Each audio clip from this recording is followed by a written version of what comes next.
평화의 인사를 나누겠습니다. 한 주간 평안하셨습니까? 평안하셨습니까?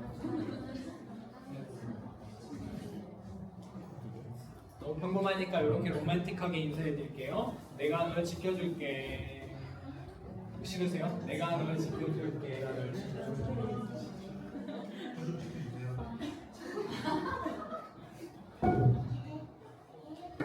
오늘은 말씀을 지켜준 사람 요셉이라는 제목으로 하나님 말씀 나누겠습니다. 우리는 지난주 마리아에 대해 말씀 나누었습니다. 성경이 우리에게 보여주는 마리아는 어떤 인물이었죠?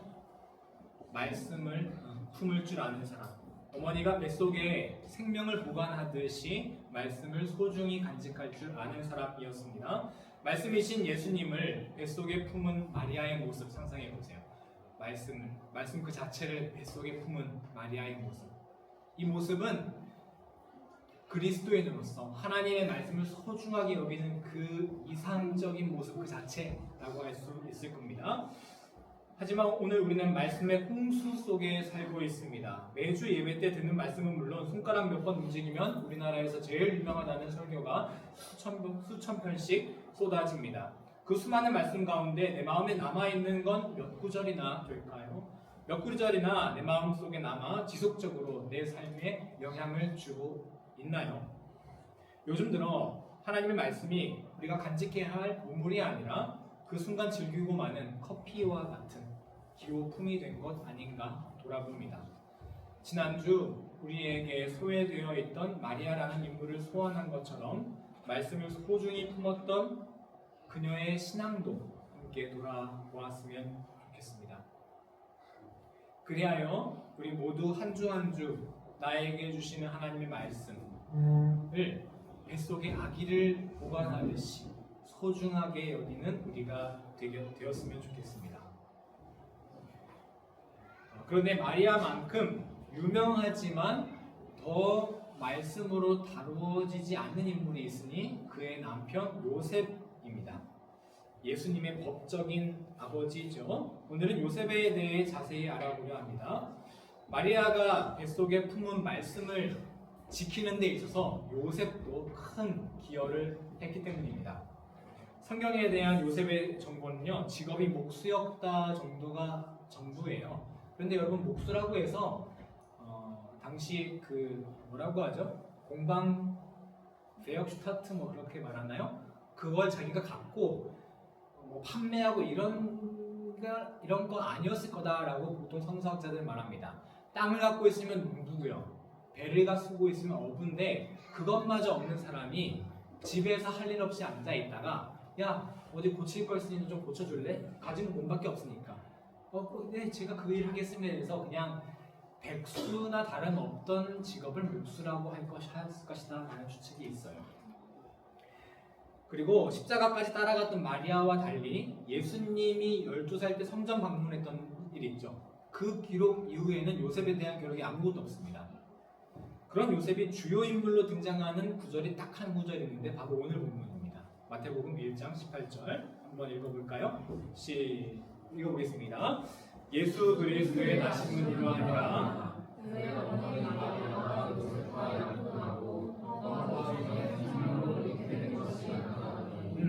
요셉과 마리아가 약혼하고 동거하기 전에 마리아의 배가 불러오고 있다는 사실을 들은 거예요. 여기에 대한 요셉의 반응을 우리 잘 알고 있습니다. 어떻게 했죠? 19절 그의 남편 요셉은 의로운 사람이라 그를 드러내지 아니하고 가만히 꿈꾸자 하여. 너무 기분 좋은데요? 제가 제 설교를 이렇게 들으면서 제가 함께 성경 읽자고 했을 때 시작 하는 게 되게 거슬리더라고요. 이게 무슨 유치원도 아니고. 그래서 여러분 아주 너무 시작도 안 이렇게 리듬도 안 맞췄는데 함께 읽어주셔서 너무 감사합니다.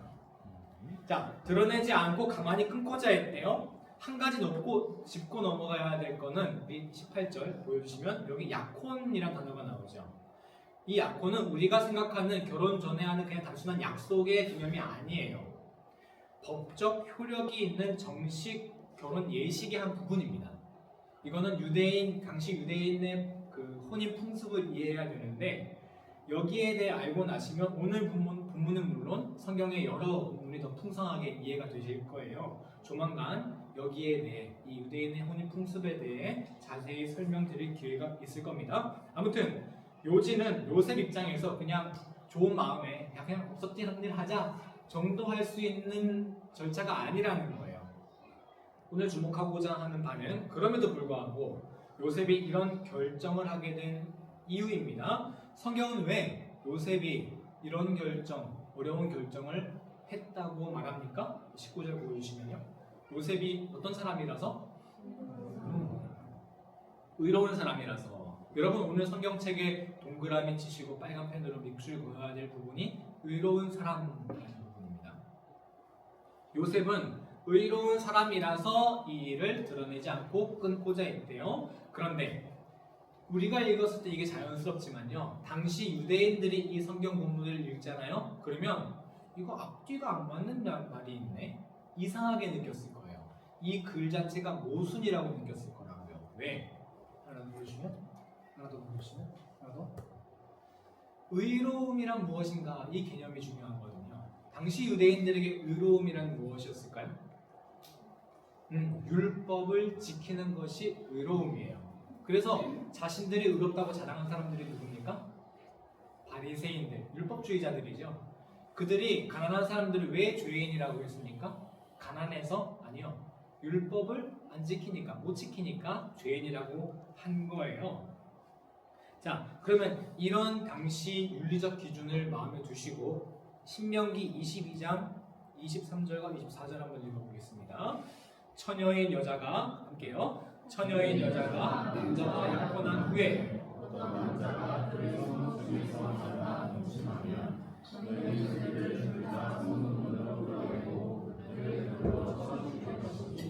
정확하게 오늘 요셉과 마리아의 상황을 이야기하고 있죠. 유대인 기준으로 요셉이 의로운 사람이라면 마리아를 어떻게 해야 합니까?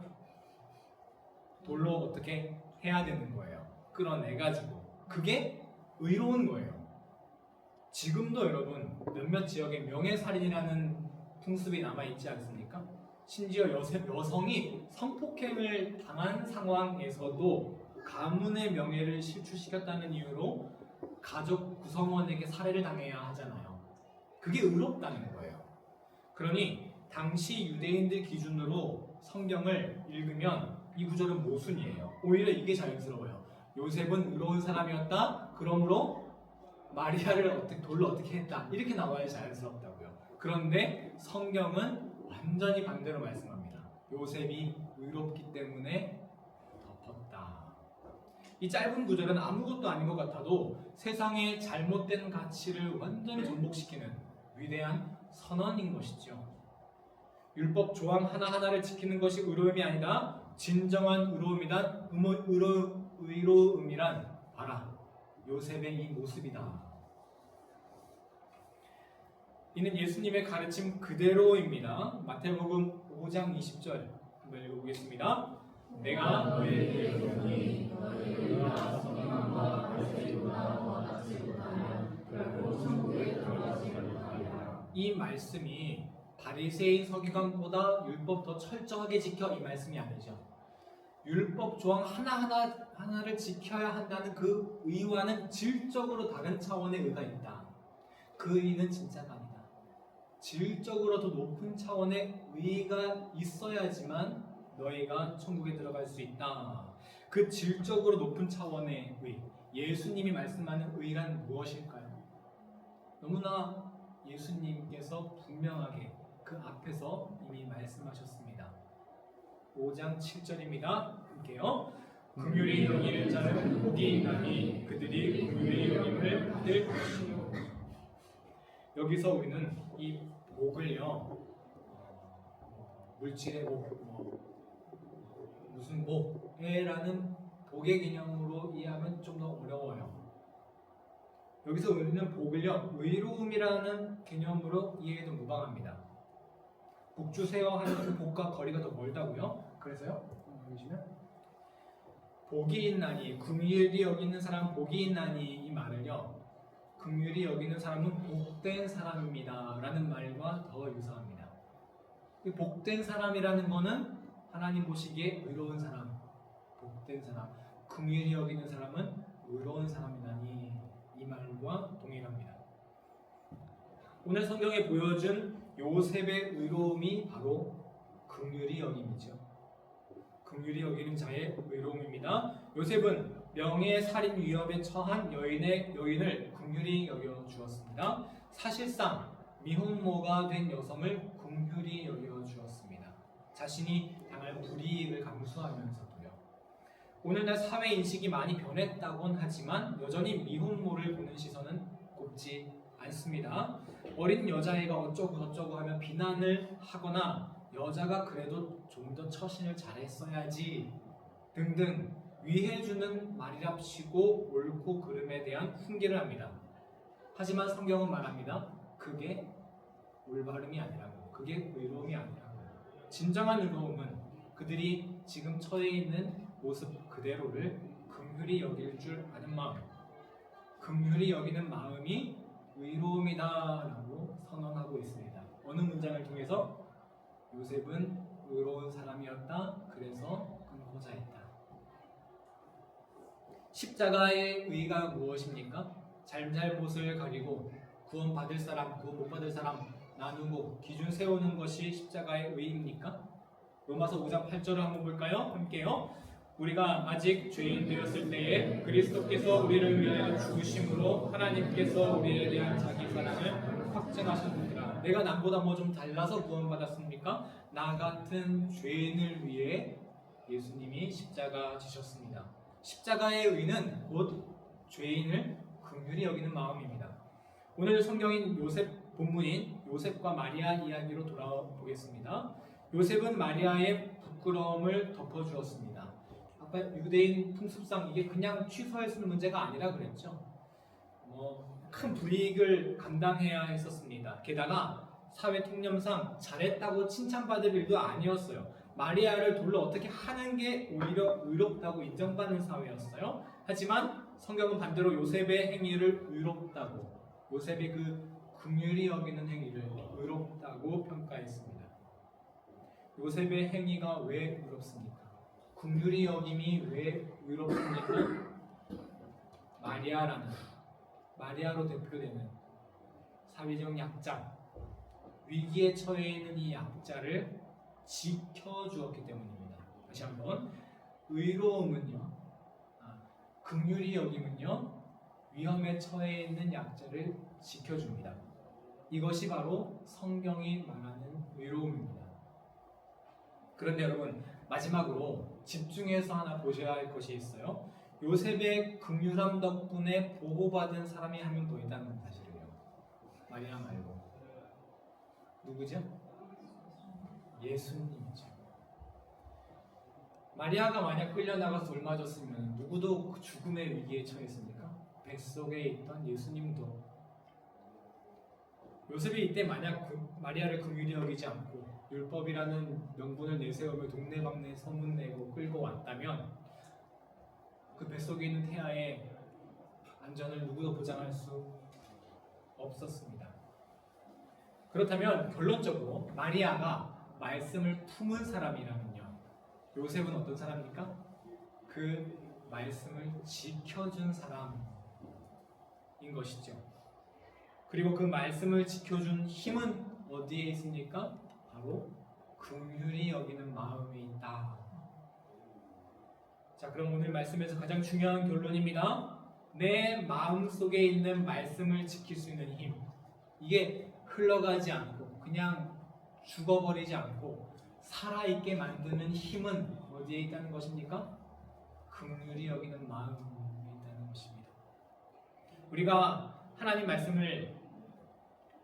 말씀을 간직해야 한다라는 것을 어디에 비유했어요?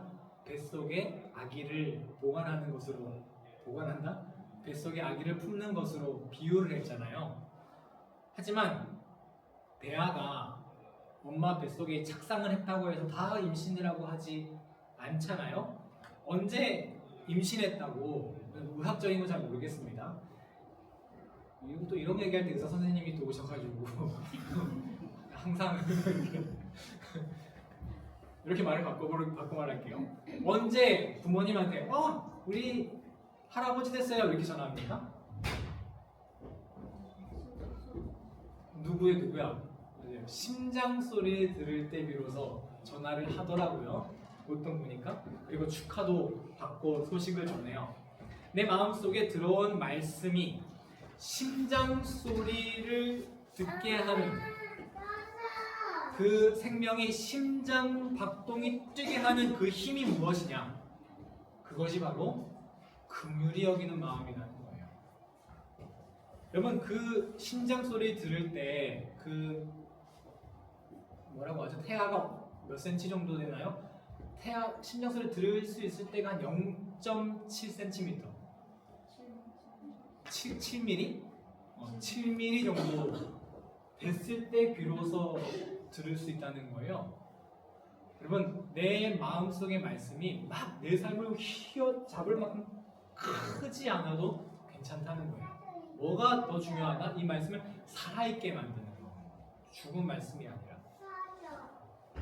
그 살아있게 내 마음속에 있는 말씀이 심장을 가질 수 있게 만드는 그 힘이 긍휼히 여기는 마음이라는 거예요.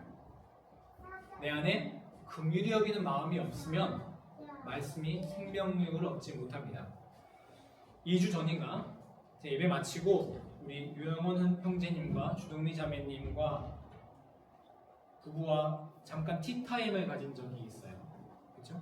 따로 약속 잡은 건 아니고 교회 앞에 서로 인사하고 집에 가려고 하는데 두 분이 쭉 돌아오셔가지고 같이 차 마시자고. 그래서 저기 왕차 가가지고 그래가지고 이제 달고나 커피 이제 대접받고 한두 시간 이렇게 이야기를 나눴어요. 그리고 집에 돌아오는데 뭔가 기분이 너무 좋은 거예요. 또 뿌듯했어요. 집에 가시다가 돌아오셔서 같이 돌아오실 만큼 나를 필요로 하셨구나. 저와 이런저런 이야기를 나누고 싶으셨구나. 제가 목사로서 뭔가 신앙 상담을 해드린 것 같고, 제가 뭔가 뭐라고 하나요? 유효하다는 말 표현이 있잖아요. 효용성이 있다? 좀 이상하네요. 뭐 가치 있는 사람이라는 그런 생각이 들어서 너무 기뻤어요. 그리고 한 주 지나서 뭐 그 다음 주 마찬가지로 이제 교회 앞에서 막 인사하고 안녕히 가세요 하고 인사를 하는데 강재원 집사님께서 딱 그러시는 거예요. 목사님 여기 혼자 서 계시면 저희가 마음이 좀 그래요. 이런 말씀이셨어요. 그렇죠? 그러면서 하시는 말씀이 그때 이제 그 차에 같이 타 계셨거든요. 지난주에 이제 동미자매님께서 목사님 여기 혼자서 서서 인사하는 모습이 너무 애처로워 보였다는 거예요. 마음이 편치 않으셨다고. 그래서 돌아오신 거예요. 저는 그날에 내가 그렇게 필요로 한 사람이구나. 아내에게 막 자랑을 했거든요. 내가 이런 사람이었다고. 내가 신앙 상담을 했다고. 알고 보니까 제가 상담을 받은 거였더라고요. 어쩐지 이렇게 유영원 형제님께서 목사님 가시고 싶을 때 언제든지 가셔도 된다고. 그때 이제 알아봤어야 되는데. 왜 두 분께서 돌아오셨을까요? 혼자 교회 앞에 서 있던 제 모습을 어떻게 보신 거예요? 긍휼히 봐주신 거예요. 그 처량하게 홀로 서 있는 저의 모습을 긍휼한 마음으로 봐주신 거죠. 이렇게 두 분이 긍휼한 마음을 가지니까 어떻게 됐습니까? 제가 그날 집에 늦게 도착했는데도 막 생기가 넘쳐가지고요. 아내에게 막 이런 자랑하고 막 하루 종일 기분이 좋은 긍휼한 마음이요. 사람을 생명력 넘치게 합니다. 긍휼한 마음이 생명을 살립니다. 요한복음 1장 4절이요. 그 안에 생명이 있었으니 함께 읽어볼까요? 그 안에 생명이 있었으니 그라는 이제 그는 말씀입니다. 말씀 안에 생명이 있었다. 그 말씀 안에 생명을 물어 자라나게 하는 힘이 어디에 있다고요? 긍휼히 여기는 마음이라고요.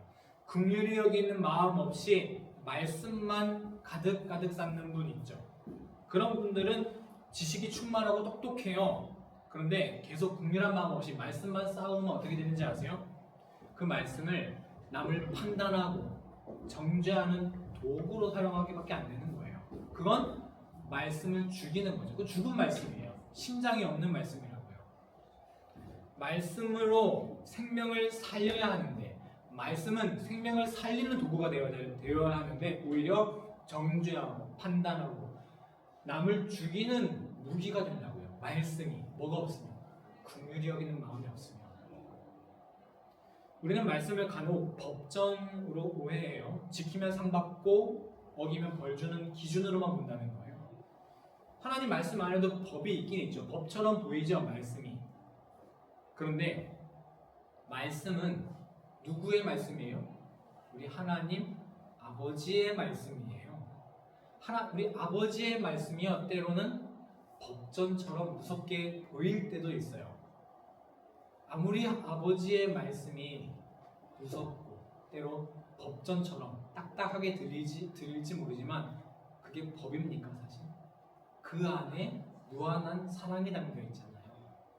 그 안에 사랑을 봐야지 말씀이 온전히 살아나는 것이죠. 지난주에 제가 올해에 여러분과 나누어야 이제 비전을 나눴는데요. 말씀을 우리가 잘 간직할 수 있는 시간을 따로 한번 마련해 보자. 예배 시간 외에. 그래서 소그룹 모임 형식이 됐으면 좋겠다, 이런 이야기였는데요. 그런데 그에 앞서서 그 말씀을 담을 그릇이 필요해요. 그 그릇이 뭐냐? 긍휼히 여기는 마음이라는 거예요. 그게 없으면 아무리 말씀 다 쌓아봤자 소용이 없어요. 죽은 거니까. 남을 판단하는 마음, 지식에 대한 욕심, 이런 마음으로 말씀을 담는다면 말씀이 생명력을 얻을 수 없습니다. 우리는 말씀을 위해 긍휼히 여기는 마음을 먼저 준비해야 합니다. 그래서 저는 이번 3월에 우리가 기도로 준비하고 있는 한인평화음악회를 우리가 누군가를 긍휼히 여기는 마음을 준비하는 기회로 삼았으면 좋겠어요. 평소에 이미 여러 사람, 가난하고 어려운 사람들을 위해서 마음 쓰시는 분들이 이미 다 있으실 겁니다. 후원도 개인적으로 하시는 분들도 계실 거고요. 감사한 건 우리가 지난번 평화음악회는 그저 기도 제목만 나눌 수밖에 없었어요. 그리고 누군가를 도와줄 수 있는 형편이 아니라 여러분들이, 많은 분들이 도와주셔서 그냥 이렇게 했죠. 근데 올해는 감사하게, 물론 이번에도 여러분들의 헌신이 필요하지만 어떤 그래도 모양으로는 우리가 외부의 어떤 후원으로 이렇게 도움을 드릴 수 있는 상황이 됐습니다. 1년 만에. 이거 굉장한 일이죠.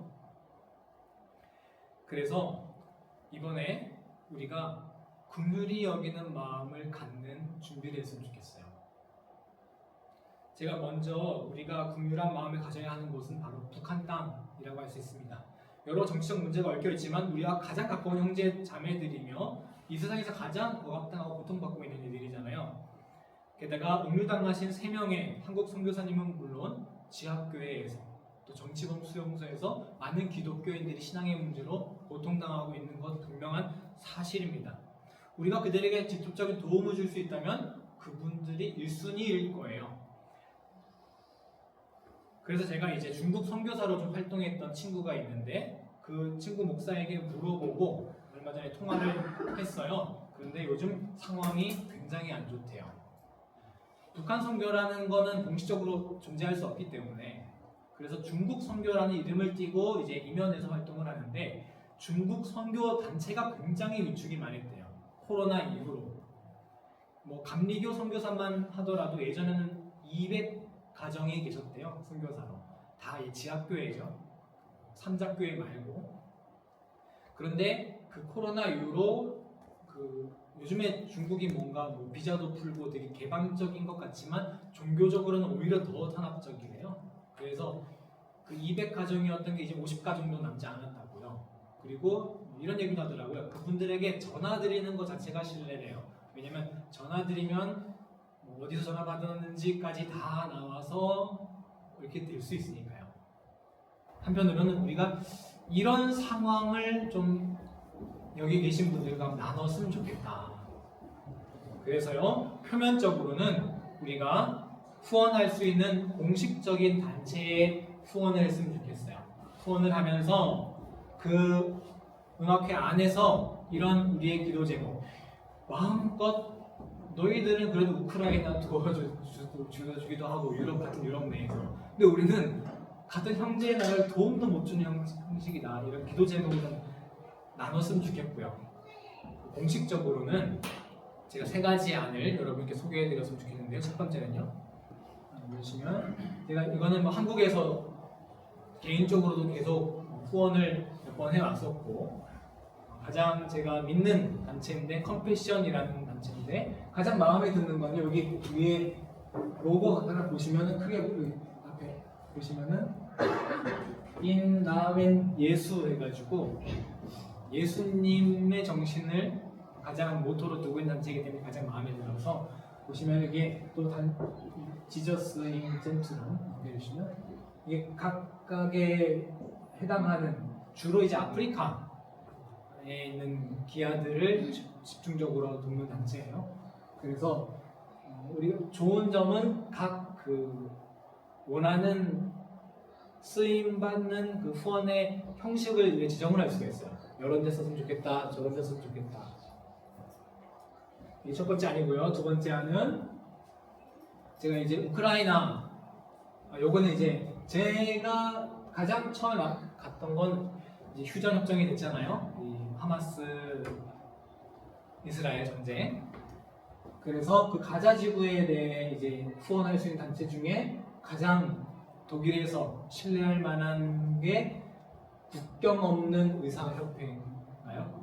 여기가 가장 독일에서는 이제 있대요. 제 마음을 여기에 가장 갔는데 한 가지 이제 우려되는 점은 모르겠어요. 이거는 여러분께 여쭤보고 싶어요. 제가 알고 있는 되게 독실하신 유대인이 아니라 그 독일 기독교인 분이 계신데 그분은 조금 여기 정치적 문제가 얽혀 있지 않습니까? 그리고 이제 이스라엘 입장에 굉장히 이제 마음을 다하시는 분들도 계세요. 그래서 이제 가자 지구를 돕는 거에 대해서 좀 많은 반감을 가지신 분이 혹시 독일에 많으면 이게 좀 문제가 생길 수 있기 때문에 그래서 하나 또 보시면 악지원 더시라는 힐트라는 또 단체인데 여기도 되게 인정받는 단체, 가장 신뢰할 수 있는 단체로 제가 알아봤는데 여기는 이제 특별히 우크라이나 고아들, 난민, 우크라이나 전쟁 피해 아동들을 돕는 것에 특화되어 있다고 합니다.